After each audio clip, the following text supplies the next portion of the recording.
If you have any questions or anything like that, please feel free to ask in the comments, and we will be in the comments here to answer your questions.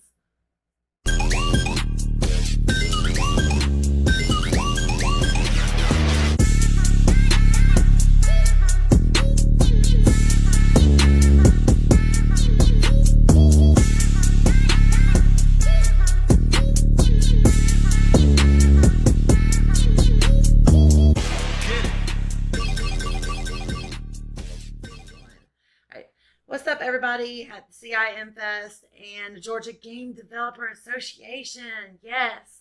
I am Laura, the virtual reality girl. I coach top streamers and help developers test their applications, stuff like that. And I've been kind of nerding out over this application, Tranzient, because it's like a dream come true in VR. You can create music and you have the visuals. I got an email from him and it was like, hey, do you want to try my app? And I answered it and I was like, yeah, sure. And then I've been hooked ever since, and it's been like a year now.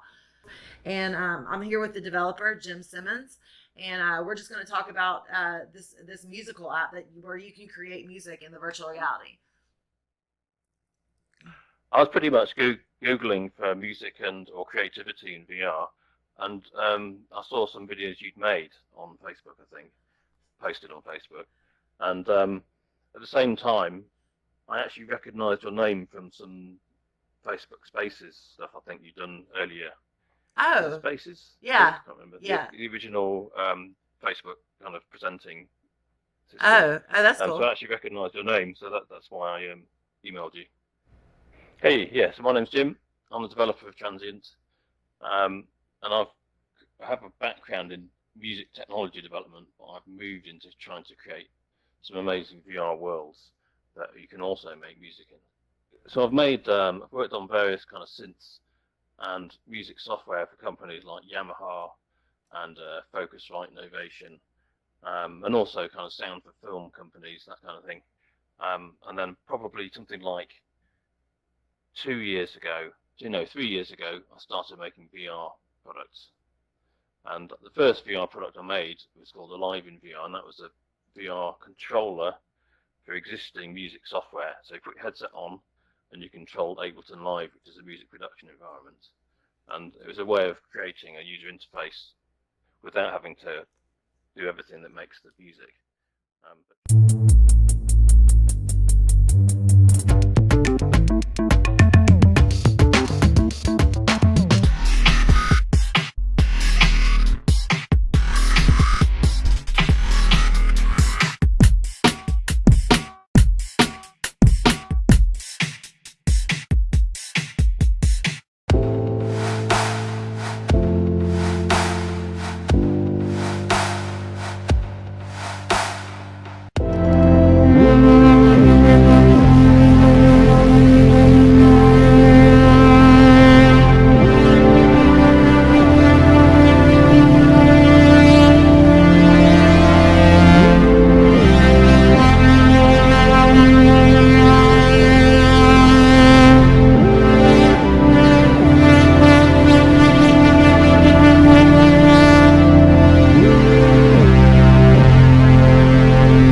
Tranzient, which has been developed since then, is everything in the box.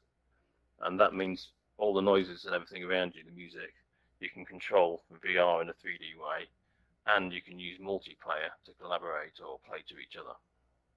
Awesome. So can you tell, how did you get this idea, of this application? It's a good question.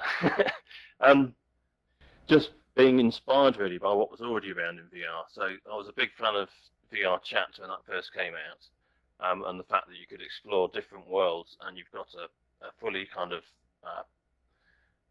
possessed body that you're in, or an avatar, and that you can talk to other people, chat to other people. So I loved that side of VR, and really wanted to bring the music creation side into that style of VR experience. All right. So what was the how, like, what was the process of what was the early days of Tranzient like? Like, how did you start that? Like, what was the app in the very beginning, before users was able to test it? What was the I building mean, process? it was very different to this. I was usually called Unreal Engine, which is one of the main game development engines, and one of the main VR development engines. And what I actually started off with was just audio loops, which we actually got any in here at the moment. No. So we started off with some audio. There's one. Audio loops. And it was just using loops together to build up tunes and with multiplayer. And actually, when I started it, I had this giant kind of empty arena and had all the kind of physics and gravity turned on, and we were just throwing loops around to each other in space, like almost like frisbees or something, in a kind of anti-gravity environment whilst triggering them. So completely different, and really just at that point it was just about multiplayer and throwing sounds around to each other.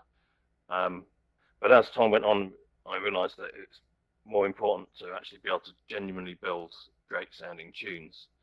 And there's a few music creation apps out there, but most of them don't let you create something that actually sounds cutting edge in terms of electronic music.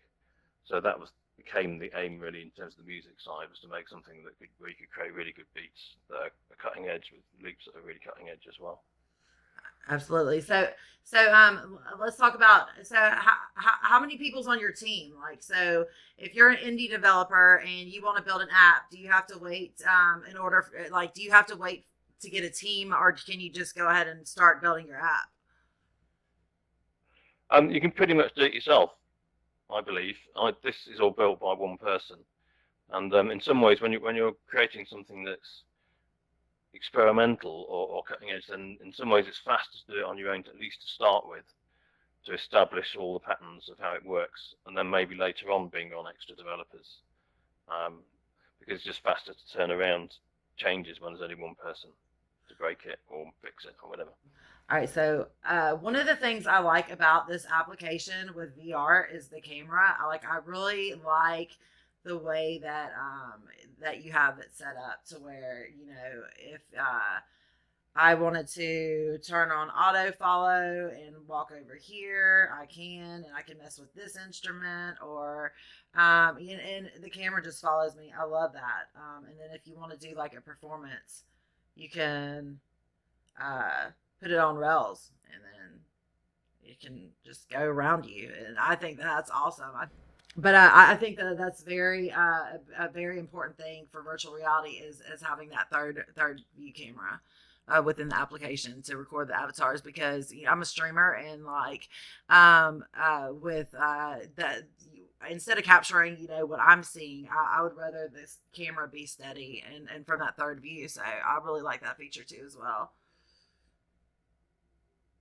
I think that's cool. Yeah, that's great. Yeah. If you watch in real world kind of DJ performances, especially lots of them being streamed now, they have very similar things with camera rotating around the performer, and the fact you can do that virtually from your own sitting room with no equipment is amazing, isn't it? It is. It really is. It's so awesome. I love virtual cameras. They're great. And these worlds are actually really huge too. I'm just gonna kind of zoom it out so you all can see the world.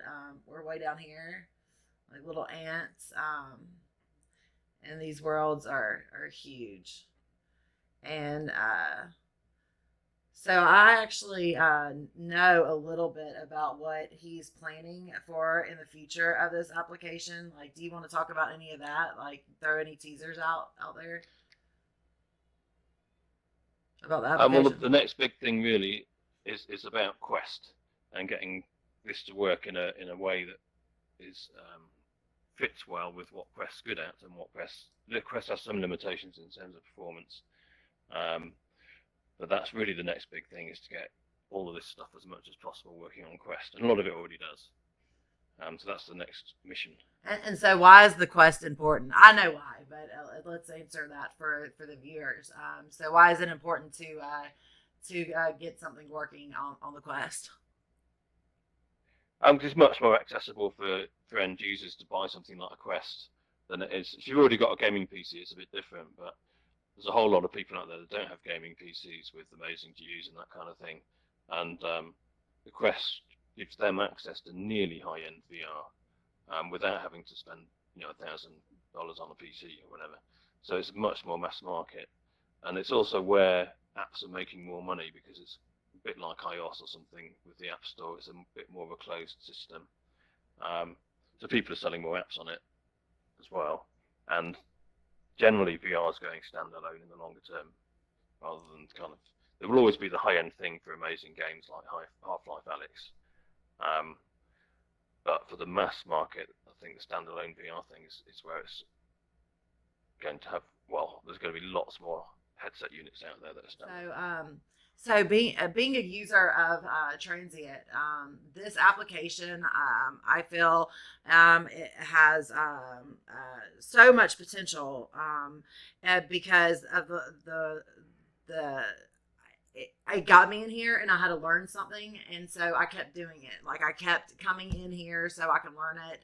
And this app definitely keeps me interested to where I'm not bored with it. Like some virtual reality applications that I go into, like you kind of get bored with them because there's not really too much to like do, you know what I'm saying? So, but this application, like I'm always learning something new, especially because you can bring like the VST3 plugins in, and so I'm always learning about that. And it's been like a year since I started using this application, and I'm a lot better than whenever I first started, but I still have like so much to learn, and that's the glory of this application, is because it's going to keep users, coming back, because there's always something, there's always going to be music that needs to be created. Yeah, creativity never stops. It's a perpetual thing for people. I love testing this application. I love it, and one of the reasons why I love it is because like you treat me like my opinion matters, you know what I'm saying? Like, so, and I know that I've given feedback to some development teams, and they were just like, whatever. But like you really take the time to like listen to your users, and you're building what we want, you know what I'm saying? Like you're building what your users want, you know what I'm saying? And I think that that's really cool. Yeah, best way to do it. So we just jumped worlds. We're now in a new world, and Jim is going to talk about more of what this application can do. So there's a lot of different things musically you can do inside Tranzient. So at the simplest level, you can trigger loops that are pitch shifted and time stretched to fit the beat, and you can build up multiple loops together, like a bass drum pattern, snare drum pattern, hi-hats, and trigger them all together as scenes in the same way you would in something like Ableton. And this enables you to build a real-time mix or tune of like verse, chorus, build, drop, that kind of thing. Each clip also has an effects stack or audio effects stack where you can add reverbs, delays, choruses, and VST audio plugins. And all of these things can be mapped to your motion, the motion of your hands. So you could manipulate, say, the reverb mix by moving your hands forwards and backwards. It's completely configurable in that way. At the next level, you can load up step sequences, which is a way of programming beat by beat what actually happens, and program up drums with that, or synthesizer lines, anything like that. Or you can also record effect triggers, visual effect triggers into that as well.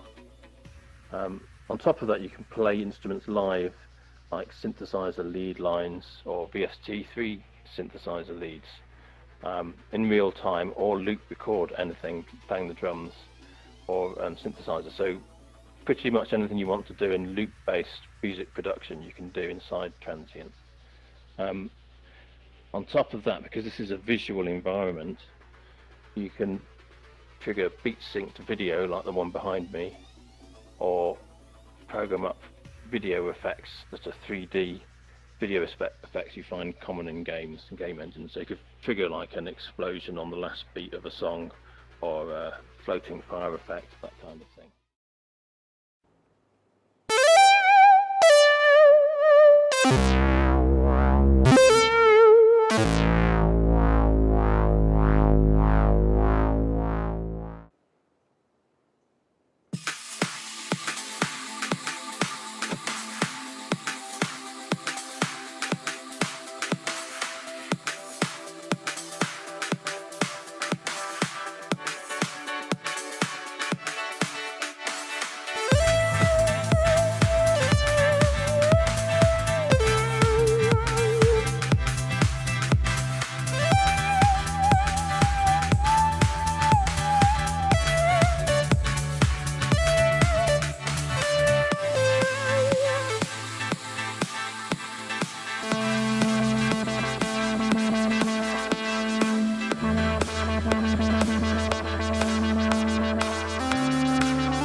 When I saw your face, I couldn't find the words I meant to say. Stuck inside myself, broken down in every single way. When I saw your face, I couldn't find the words I meant to say. Stuck inside myself, broken down in every single way.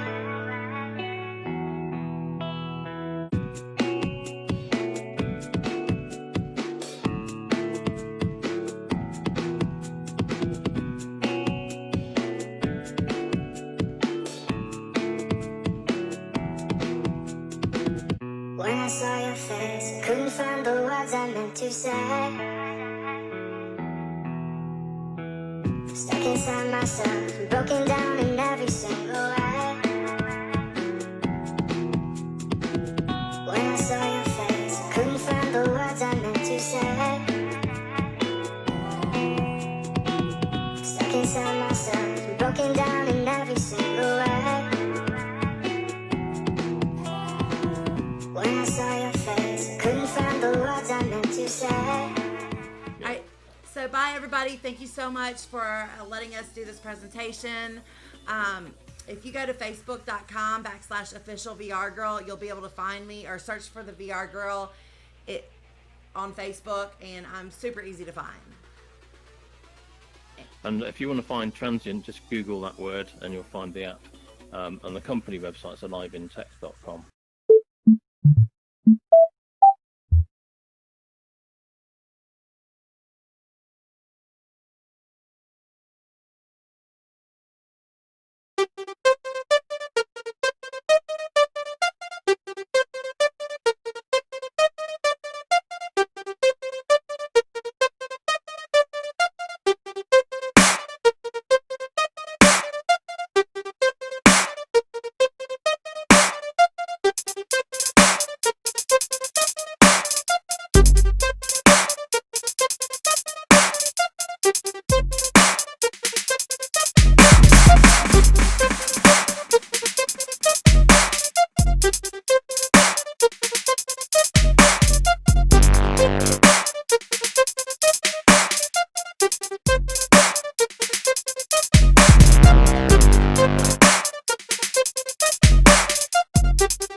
There you go. Hello, everybody. First question Hello. we have from chat, Mary McCormick, who's going to be one of our presenters Tuesday. We had so much good content, we're going to take it over.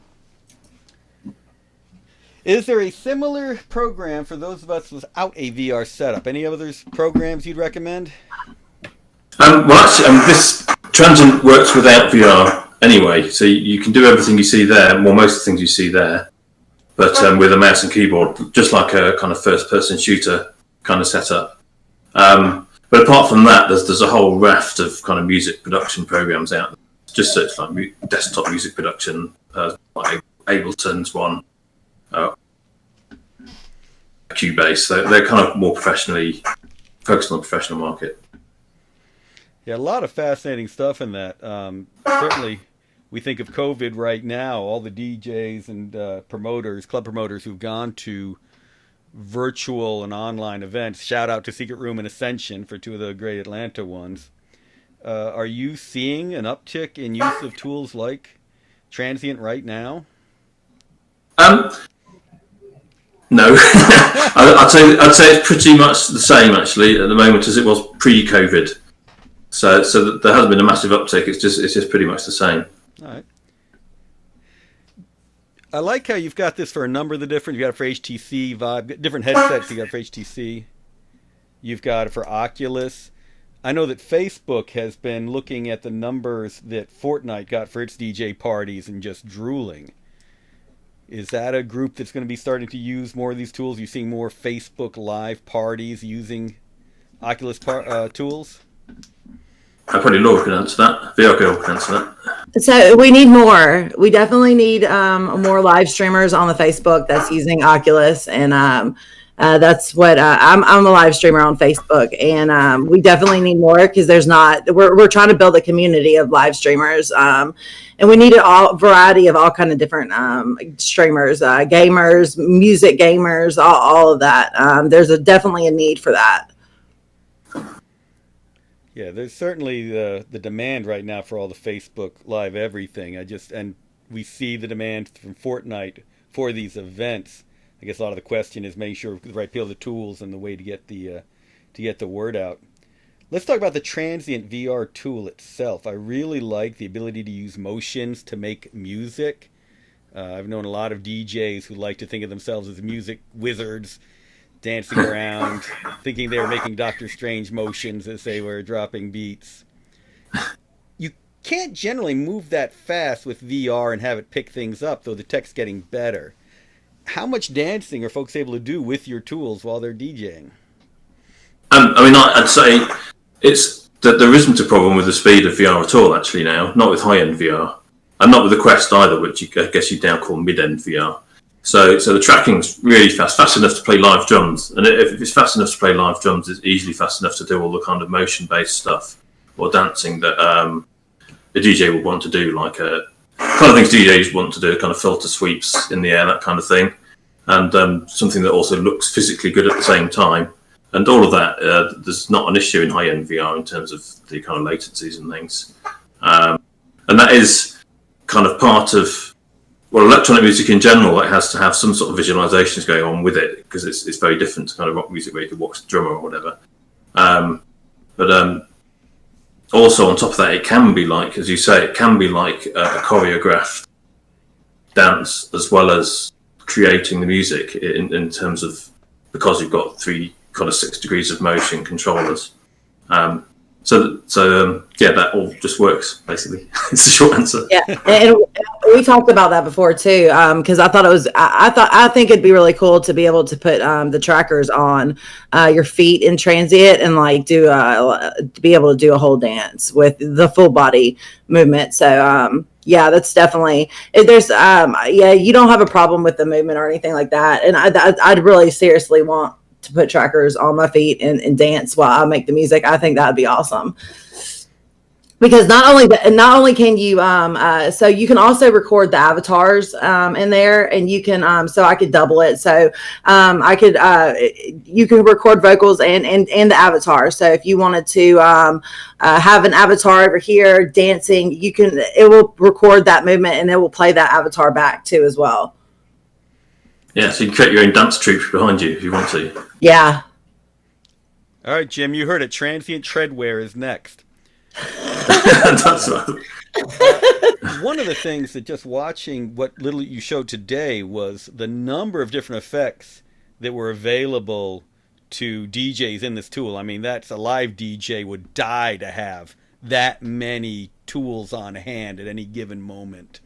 Do you see there's a little bit of a bit of a transition period for someone who's used to traditional DJing to pick up these tools? I'd say definitely for DJs, because this isn't really DJs. This is more music producer focused rather than DJ focused. So DJs used to having a couple of decks and 3 effects or something, and some filters and a crossfade or whatever. And this is much more a deep music creation program than that. It's about sequencing beats and that kind of thing. It's much more music production based. So DJ, it's the same, really the same as in the desktop computing world or whatever, that to transition from DJ to music producer, there's a lot of extra things to do. But you can, if you want to in Tranzient, you can just load up a load of clips and trigger them and play with the effects. And at that level, it doesn't take, there's very little learning curve there. If all you want to do is DJ type things, it's easy for someone to pick up. And Laura, that was your experience? Yeah, so I'm not a music producer, but this application just has me to where I want to learn how to be one. And so yeah, I'm more of I do a lot of the basic level steps because I'm trying to learn the VST3 plugins, because that's a lot to learn. And so I've been reaching out to trying to find other music producers that have VR and that want to get in there and help me learn it. And so I think I found one. So we're going to see what he can do in it and stuff, because I definitely want to see more of what these music producers can produce in Tranzient, because I'm just really here to reel them in. You know what I'm saying? And because I know that they can create some really cool and amazing stuff in Tranzient, and I can't wait to see that. So. All right, we have a related question from Mary McCormick in chat. Another question for you all. How beginner-friendly is your program? I've never really used a program like this before. Can you walk us through, you've installed it, what do you start doing? At the start, it takes you through a kind of very much on-rails tutorial, which is like 5 minutes, and it takes you through triggering loops, playing the synth, playing the drums at the most basic level. And so effectively, as soon as you go in, you get to create a tune a fairly simple level with it walking you through. There's a kind of avatar in there that talks you through it. And then there's some more deeper kind of tutorials as well that you can go through to learn stuff. So you should be able to get in fairly quickly making something that sounds okay. And then, like any music creation program, you then have to spend more time in the kind of advanced tutorials to really get more creative with it. And then you've got the obligatory fame and fortune tutorial after that one. What's that mean? I don't know what that means. Oh, the next fame and fortune. Right. After you've done the tutorials, then you get fame and fortune. Got you. So how to deal with the fame and fortune. So let's talk about rights for using the tools you've got here. Someone's got the tools. What can they then do to monetize? Can you make game soundtracks and make money off of that using your tools? Yes. Can you do a dance party and charge admissions, whatever? I'll let Jim answer. I think yes. I think definitely yes. But yeah, go ahead, Jim. Are you talking about the music creators themselves monetizing what they make? Is that what you're talking about? That's right. Well, that's just the same. Yeah, it's just the same as any other music producing software. If you're making good music, you can license it to whatever. Right. Because I'm always curious, because you have a lot of the tools obviously in there. People Yes. still make their own music, but they're using your tools, so they can still freely put it into whatever, sell it. Oh yeah, absolutely. Yes, yeah, it's all royalty free. So whatever you can do a kind of mix export of what you've created, or you could do a YouTube video like we've done in those presentations, and it's fine to release any of that or release on Spotify or whatever. All right. Jesse James Allen asks, curious if the program can send external MIDI or OSC commands for live performance with external control. At the moment, none of that is in there. It's actually very easy to add all that stuff. And the previous app I showed you called AliveInVR, that's all MIDI based in order to interface with Ableton. And so if there's a big demand for that, it's very quick to add it. You can also route the the kind of camera that you saw there, the camera view, so this the kind of third-person camera, that can be routed through Spout, which makes it easy to route the kind of visuals of the performance to Resolume or other kind of video tools that you put in on a kind of club wall or whatever. All right. Very cool. Yeah, Jesse says, oh, nice. So let's talk a little bit about what's coming next. You talked a little bit about more things that were coming up, tools that are in beta right now. What's the focus for you right now as a developer? I probably said that in the presentation was Quest is the main focus because that's the most popular tool and the easiest to monetize the app in actually as well. It's just because it's kind of like a iOS app store, closed app store sort of environment. So that's the first focus, and I've got a couple of apps in progress for that. And the other thing really is to get a mod kit going. It's fairly easy in Unreal Engine to mod kitize your game or app such that end users can then start adding their own avatars or their own worlds or customizing the musical instruments, that kind of thing. So it'd be really nice to get a mod kit out there and get the community generating or extending the app in effect. Yeah, because that's where it's at. That's exactly where it's at. That's why one of the reasons why Beat Saber is so popular is because they have that mod kit for their users to well, they don't have it, but there's a mod kit out there that you can mod the Beat Saber, because in my opinion, Beat Saber is cool and everything like that, but without the mods, like the mods is what keeps me coming back to Beat Saber. Yeah, it gives it a long lifetime, doesn't it? As soon as you've got something where the community keeps adding. Same with VR chat, actually. Yeah. The more stuff the community adds, it just keeps it alive for much longer. Yeah.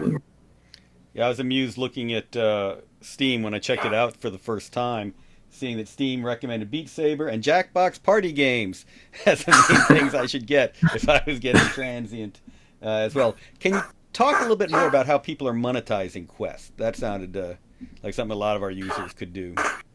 If you look at there's a lot of press releases at the moment actually, because Quest is a year in pretty much now, or a year and a bit.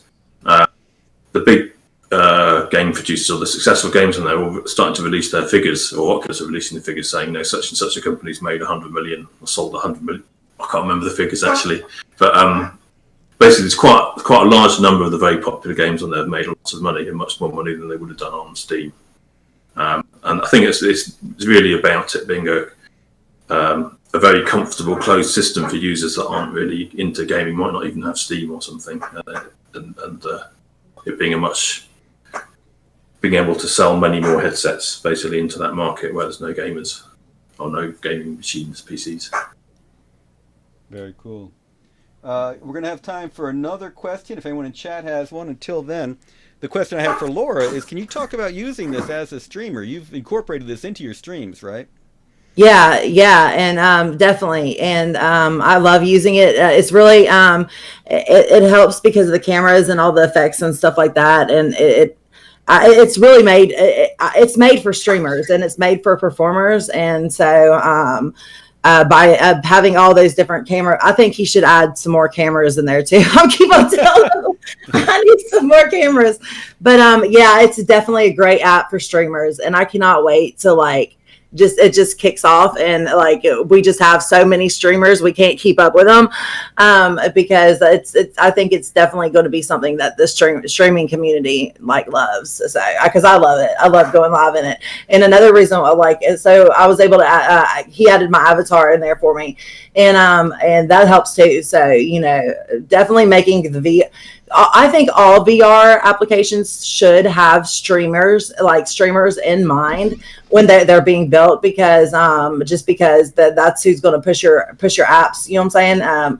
So you definitely want to have that have your app streamer friendly. And Tranzient definitely is an eye catcher whenever I stream it. Excellent.